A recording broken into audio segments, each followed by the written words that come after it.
constatons. Parce que nous avons les mêmes droits que le procureur général. Le procureur général, à aucun moment, la Cour lui a intimé un ordre de passage. Je le dis et c'est vrai. Le président de la Cour découvrait les témoins en même temps que nous, tous les jours que les audiences se tenaient. Il est inadmissible pour nous d'accepter de rentrer dans un calendrier qui nous est imposé par le président de la Cour. Et nous ne reconnaissons pas ce calendrier. Le président de la Cour a mis fin au procès sans nous donner la possibilité de donner nos points de vue.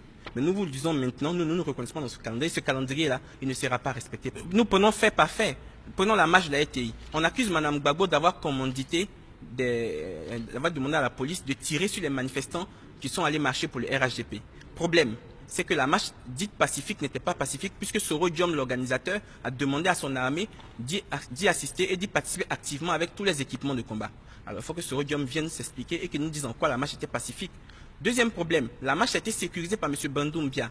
Alors, on accuse ces éléments qu'il a désignés d'avoir tiré sur les manifestants. Il faut qu'il vienne nous dire en quoi cela a été possible. Est-ce qu'ils ont effectivement tiré? Si oui, dans quelles circonstances? Troisième problème, les policiers qui ont été détachés par M. Bandoumbia pour sécuriser cette marche, il y a une dizaine qui ont été tués par balle. Alors, est-ce que les manifestants, au menu, entre guillemets, leur ont lancé des oranges et des bananes pour qu'ils meurent? Problème. Nous sommes désolés, les acteurs des faits doivent être entendus en priorité. C'est la même chose pour Abobo.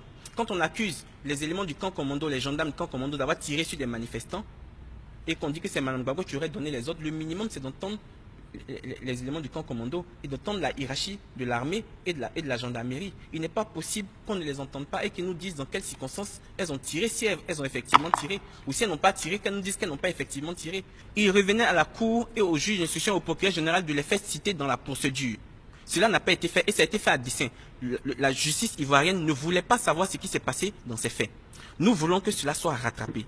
Et nous ferons tout ce qu'il faut pour que ces personnes soient entendues. Et je vous le dis, ces personnes-là, ces personnalités seront absolument entendues. Il n'y a rien à faire. Et nous disons que ce procès-là n'est pas un procès de la cour d'assises, c'est un procès de l'envergure de la CPI. Les infractions poursuivies sont les infractions de l'envergure de la CPI.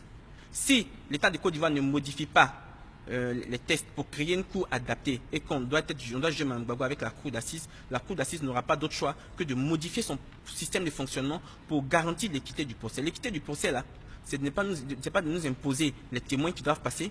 L'équité du procès, c'est de nous permettre d'entendre les acteurs des faits et que nous puissions enfin savoir ce qui s'est effectivement passé. En ce qui concerne la suite de notre participation au procès, dans les heures qui suivront, nous vous ferons parvenir un communiqué de presse qui vous le dit.